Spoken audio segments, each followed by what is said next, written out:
Kehidupan dalam kuburan jauh lebih panjang dibandingkan kehidupan di dunia. Nabi SAW bersabda, "A'maru ummati baina sittina wa sab'in." Bahwa usia umatku itu hanya berkisar 60 sampai 70 tahun saja. Sedikit yang lewat 70 tahun. Kalaupun ada usia yang sampai 100 tahun itu sedikit sekali. Tapi kebanyakan di bawah 70 tahun, umumnya umat Rasul itu sudah meninggal dunia. Tetapi ketika orang masuk ke dalam kuburan, usia dia di kuburan sampai kiamat ditegakkan itu panjang sekali. Anda bisa bayangkan, orang yang meninggal sejak zaman Nabi Adam sampai hari ini kiamat tidak dibangkit-bangkitkan, menunjukkan bahwa kehidupan kuburan jauh lebih panjang dibandingkan kehidupan dunia. Dari sinilah maka wajar seorang mukmin harus takut dengan kehidupan kuburan. Ma'asyiral muslimin yang dimuliakan Allah Azza wa Jalla. Tetapi para ulama mengatakan, apakah orang yang mendapatkan adab kubur itu munqati atau mustamir, terus menerus ataukah terputus? Kata para ulama, adab kubur itu hanya terputus dengan tiupan sangkakala Israfil. Ketika itulah Nabi SAW menceritakan bahwa Allah Subhanahu wa Ta'ala memerintahkan kepada Israfil untuk meniup sangkakala yang pertama.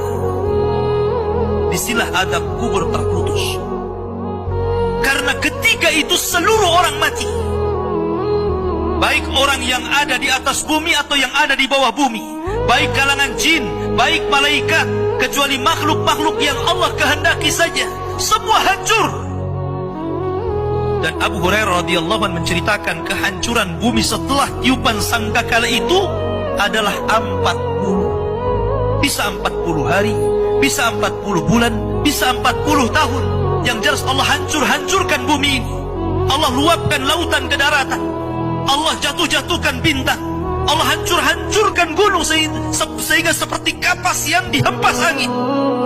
Itulah yang disebut dengan kehancuran alam atau hari kiamat. Baru setelah kemudian bumi tidak bulat lagi, tapi bumi terhampar. Allah ganti bumi yang kita pijak dengan bumi yang baru. Itulah yang disebut dengan padang mahsyar. Maka disitulah Allah Subhanahu wa Ta'ala memerintahkan Israfil untuk meniup sangkakala kebangkitan. Yang kedua kalinya Israfil pun kemudian meniup sangkakala. Maka dari situlah manusia keluar dari perut bumi. Wa akhrajatil ardu athqalaha. Allah keluarkan beban-beban beratnya. Disitulah orang-orang yang beriman, ketika mereka muncul dari kuburan, maka mereka akan berkumpul dengan keluarganya.